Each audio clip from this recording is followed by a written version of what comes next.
1977 and has held numerous leadership positions, including president and vice president of his county committee.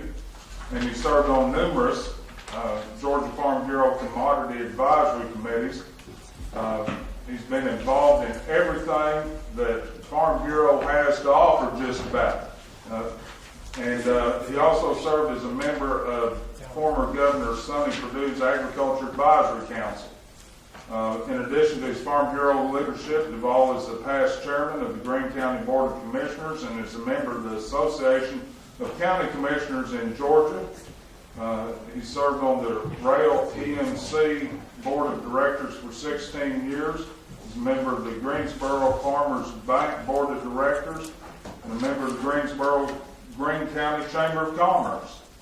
Duvall and his wife Bonnie have four children: Vince, Corey, Zed, and Zelly.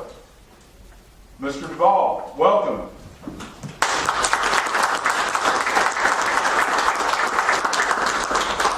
You want me to sit up there? Just have a seat there. There's a microphone in front of you where it says push that, the green light ought to come on, and the floor is yours, sir. I'm getting used to these speakers. I appreciate the opportunity, Mr. Chairman, to come and speak to you. It's one of the perks of my job is to be able to get out into the countryside and be able to meet with our County Farm Bureau leaders and meet with our agricultural people all across this country.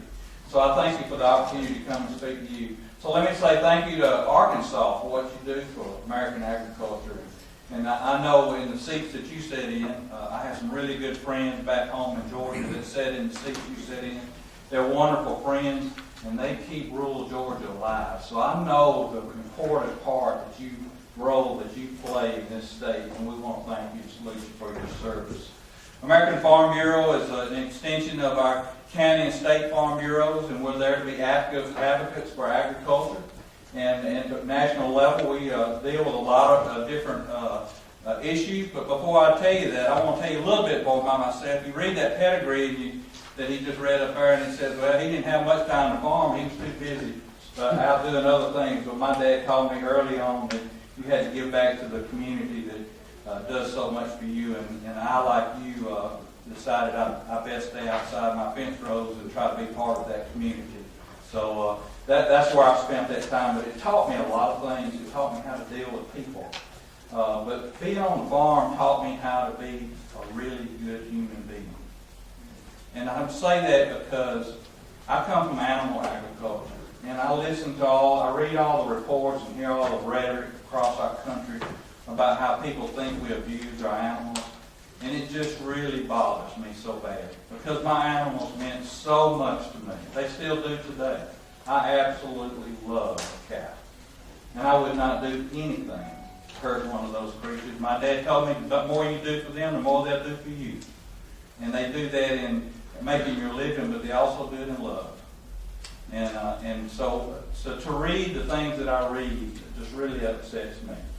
And if you read the things that you read about what we do to our natural resources on our farm, it's absolutely ridiculous. My grandfather came to my farm in 1929. He moved out of the mountains in North Georgia because he couldn't dig a living out there, so he came to where I was at in the hills of North Georgia to make a living on it. That farm is part of my life. It's part of my family. I would not do anything to destroy any natural resource in or around that land. And my children grew up there. My grandchildren are there. You know, we feed our children what we produce there on the farm, and we wouldn't do anything to hurt our children, let alone someone else's children. So the rhetoric we read and hear across this country is so misled by misinformation. And you know, now we live in a world where everything evolves around technology. I'm toting a piece of it in my pocket right now, and it's a big role in our world today, personally, and in all our businesses. Well, agriculture is no different. Agriculture deserves the right to use all the technologies at its fingertips to be able to be efficient and provide food and fiber for not just Americans but the world. And we take pride in doing that. So we have a lot of challenges about misconceptions about the technologies that we use, from biotech to drone use. And we want to make sure that we're there to help farmers be able to use those technologies. And technology is one of the areas that we've been focusing on in American Farm Bureau this year at the national level. And I know all of you have heard about the GMO bill debate. Well, what we're facing right now is that a state, and I believe in state rights. Don't get me wrong. I believe in state rights. But I don't believe that a state should be able to dictate to the rest of the country how interstate commerce is going to be handled with products. And we need to have a voluntary labeling national system so that the general public, we have nothing to hide. There's no sound science to make what they claim credible. So we have nothing to hide, but we think it ought to be voluntary, and we ought to be able to move forward and not interrupt the interstate movement of products across this country. You know, if you look at what that really does, it really doesn't bring a whole lot of satisfaction to anybody, but it brings home a bigger price ticket to the families when they buy their products. They estimate $1,052 will be added to a family's food costs in a year's time. $82 billion to label a product, warning them about something that has no sound science behind it. Absolutely no sound science behind it. The other thing we're focused on is trade. I know that this state, along with Georgia, because we have a lot of similarities, really interested in what's going on in Cuba. We think opening up lowering the barriers for us to be products into Cuba, whether it be rice or chicken, could be very productive for this state and Georgia, and we look forward to that opportunity, and I would encourage you to help, and I'm sure you are trying to help make that happen. But also in trade, TPP is very important to agriculture all across this country. I understand the shortness of the TPP trade when it comes to rice, but in the other areas, our economic staff has said that it's $4.4 billion additional income for our farmers across America, which is a good thing, and it creates a lot of jobs. So we're looking forward to working hard on making that happen too. Food safety. Everybody's got food safety on their mind, so one of our issues is that we're focusing on this year is food safety and food security. And in that, we want to make sure that as they hand down the regulations of the Food Modernization Safety Act, and that our farmers are prepared and ready to handle those regulations and can stay within inside of them. But the other thing is we want to have a very common sense conversation with the public about what we do, why we do it, when we do it, and how we do it. Because when we do these things, it's for the good of natural resources, it's for the good of the quality of the product, and it's good for our communities and our families. And we want to have that dialogue so they can better understand us. Most of the time, 90% of the time, you can take an individual one-on-one that totally believes all those misconceptions and take them to my farm and let me explain to them what we do and why we do it.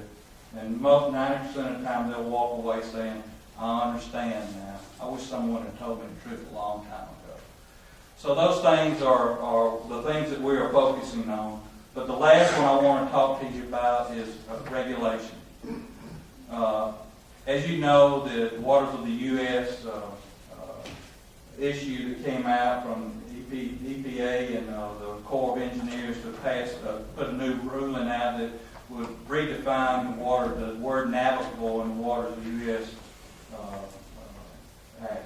And in doing that, it is infringing on our private property rights. And of course, it's upheld in the courts right now, and we would encourage all states to help participate in whatever way they can to support us in making sure that we keep this becoming a reality. And it's not just the waters of the U.S., but it's also clean air and endangered species.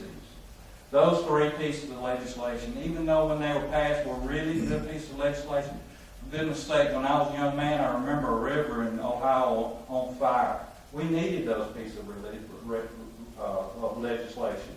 But as the years went on, we've tacked on to it, amended it, and tacked on to it. It's morphed into something that's taken away our private property rights. You know, farmers were the first environmentalists.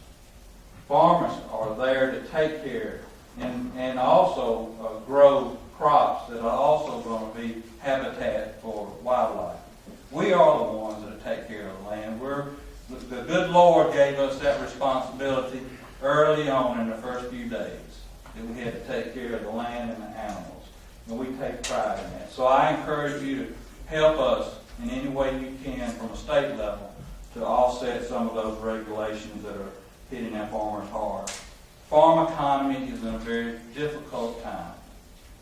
As a farmer that's been in business since 1979, I've seen the highs and the lows. But several years ago, when things were good, we brought a lot of young people back to the farm. Ladies and gentlemen, they're going to need your help. And whatever you can do to help them stay on farm. Because the guys that's been in farming business less than 10 years and never seen anything like what we're experiencing now or what we're going to see in the near future. You know, no one wants to feel like they have to be helped. But in the farm parts of this country, that farming is more than just a living. Farming is a way of life. It's where people learn how to be true-blooded Americans and good human beings, because they're learning all the responsibilities we have to learn. It's also really the backbone of our economy all across this country. And farming is not something you just start and stop every year. You just can't get in and get out when times are good or bad. We've got to make sure that we have a consistent level of safety net, that we can make sure that agriculture survives out on the countryside. Because that's where our rural communities are. And our rural communities are important to who we are as Americans. So I encourage you to help, especially the young guys that are going to see something they've never seen before, like we're seeing now. I will tell you, and in closing, I'll tell you this morning, I always do a devotion in the morning. And this morning it says, your advisors can make or break you. At Farm Bureau, we don't want to come and tell you what we need and what we need to do. We want to be an advisor to you. We want to be part of that inner circle, to sit at the table with you, to discuss not how it just affects farmers out in our countryside, but how does it affect all of us as Americans and as individuals from Arkansas. The scripture that went along with it was Proverbs 11:14. It says, where there are no counsel, the people fall. But in the multitude of counselors, there is safety. We want to be in that inner circle. And as you welcome Arkansas Farm Bureau at your table to help be an advisor to you, we know that we'll find solutions that's good for all the people who live in Arkansas. Not just farmers, but all of them. We'll find solutions that keep our rural communities alive and well. And we'll find solutions that make us better Americans and keeping us on the right path. I want to thank you for your service. And I want to thank you for the time to be able to come before you. But I want you to remember this one story. You heard in my resume that I was a county commissioner and a county commissioner chairman at the time. I don't know of any tougher job than being a county commissioner, because you're so close to the people, which I believe in. But I was sitting in a meeting one night, and there was an issue on the table that was very emotional. In the room probably held 200 or 300 people. And I looked over to a more experienced county commissioner who had been there for 30 years. And I asked him, I said, does this crowd of people bother you? And he said, no, why should it? And I said, well, it seems like they're pretty upset about this issue. And he said, well, how many people do you think's in here? And I said, about 300 or 400. He said, how many do you think's in our county? I said, about 16,000. He said, well, there's over 15,000 people that's at home watching TV that think you're right in what you're doing. You have to look over the small out the roots. Make sure you do the right thing for the love of the people. That's what our government's about. And I salute you for doing it. Thank you, and God bless you for your service. And God bless this wonderful state. Thank you, Mr. Baldwin.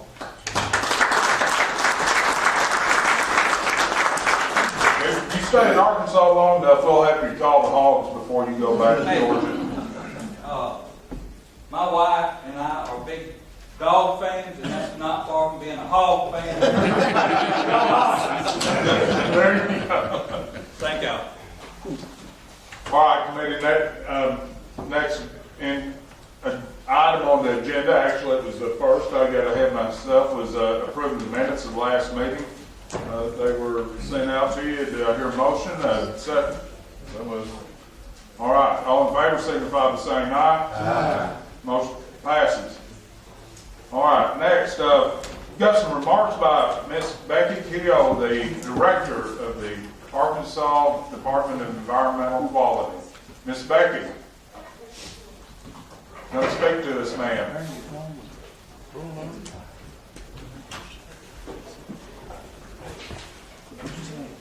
You both introduce yourselves. Good afternoon. I was going to say good morning. My name is Becky Keogh, and I'm the Director of the Arkansas Department of Environmental Quality. And with your permission, Chairman, I've asked Julie Chapman, our Associate Director of Office of Law and Policy, to step up here and provide a little bit of additional information to add to my comments. Mr. Chairman, my name is Julie Chapman. I'm with Arkansas Department of Environmental Quality, and I'll be happy to answer any questions. All right, we have a short presentation, and as you know, somewhat of an agenda of several speakers that follow me, and we'll kind of go through my short introduction comments, and then Julie does have a handout that she can provide to the committee that may give you kind of a takeaway with you, because a lot of this is going to be comprehensive. We're going to try to keep it focused on what the subject topic that we came to talk about today, but I suspect having the little cliff notes or cheat sheet later on might be helpful to all of you, so that's what we've tried to generate. If I can get this to move forward, right? I'm going to...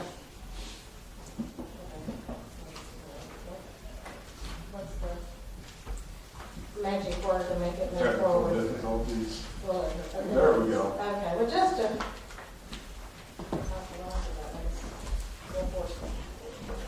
Just wanted to kind of bring up a conversation today.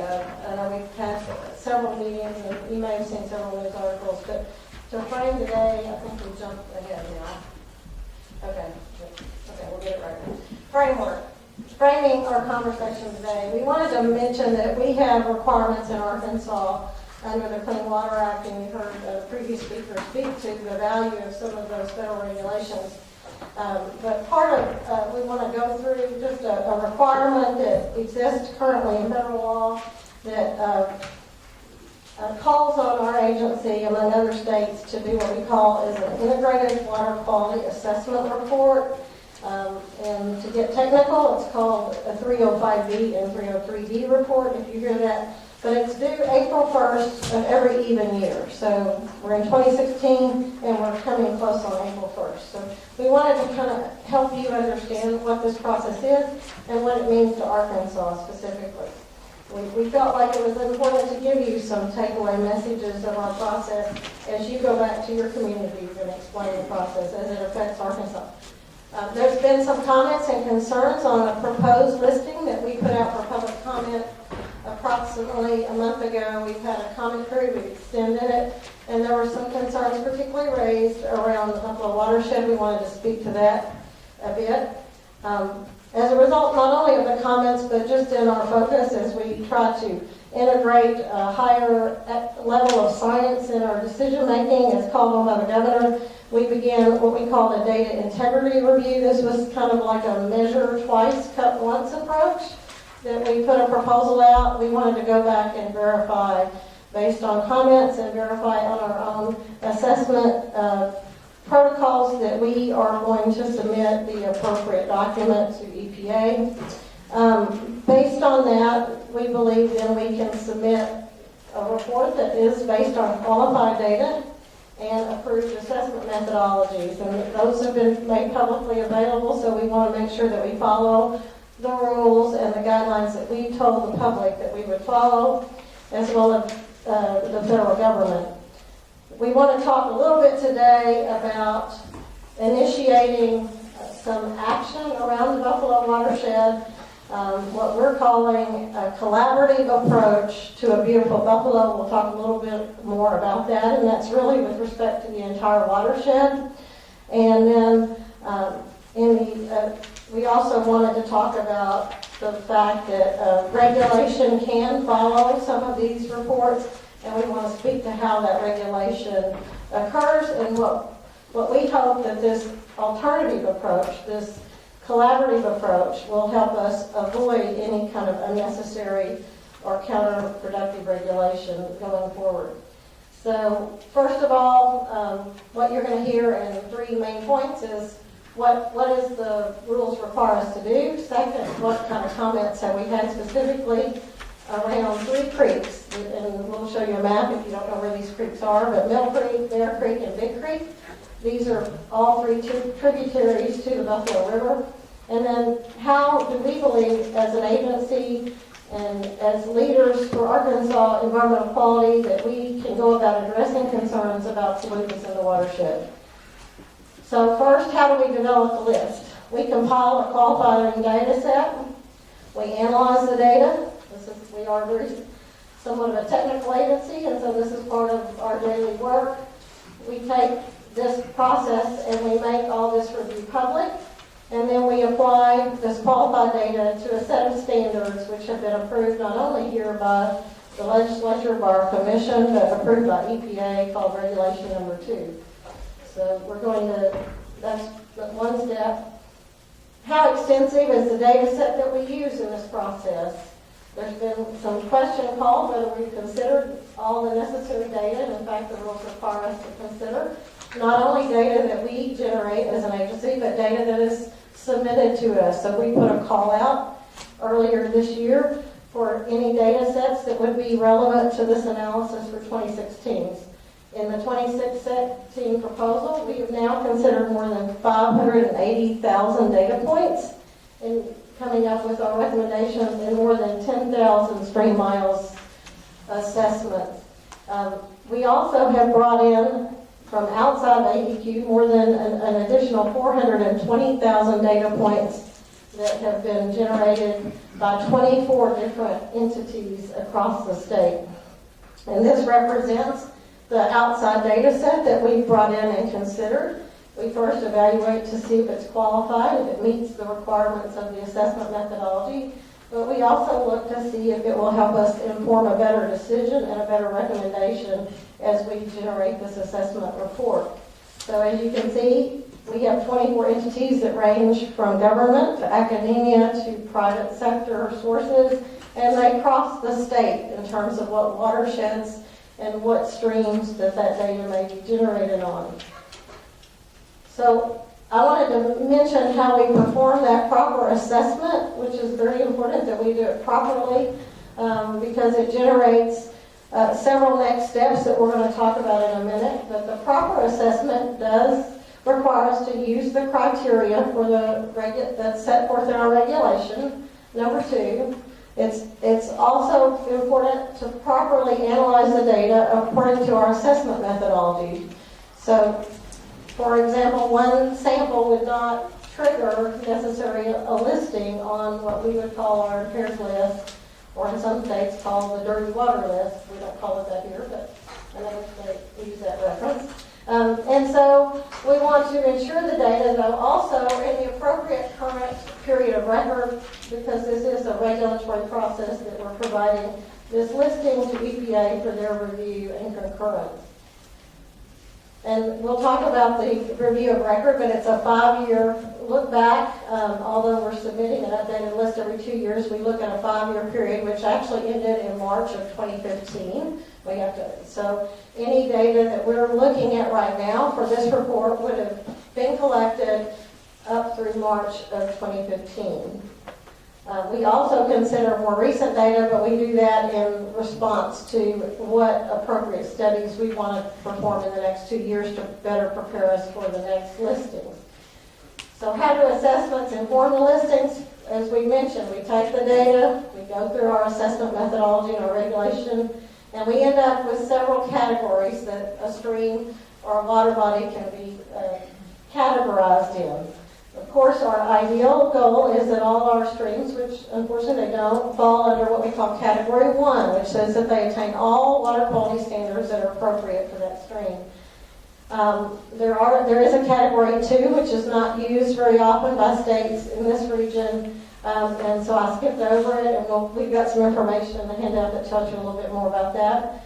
But more importantly, we have a category 3 that we would include in our report, which says that currently we have insufficient data or information, but we feel like the data that we currently have warrants further study, and therefore we want to put it in a category for further evaluation and support, and in fact encourage resources to be expended on those studies so that we can make the proper decisions with a complete set of data when we have it.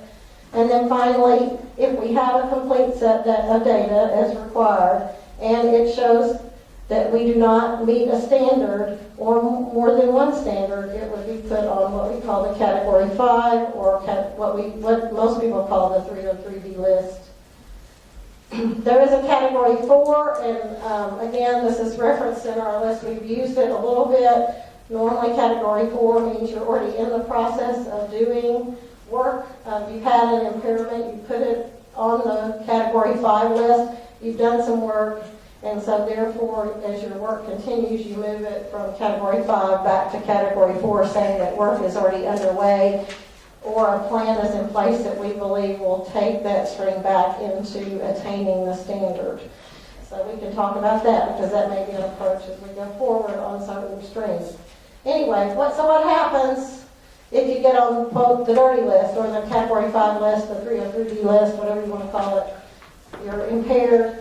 You have 2 approaches under law to do a TMDL, which is a total maximum daily load. Hopefully you get all these acronyms. But that basically says anything that's adding contribution to that river in terms of causing that pollutant or condition in the stream, we evaluate, and you basically go back and do an allocation and limit the land use activities around that stream to reduce the inputs to the stream so that we can restore water quality to meet the standards.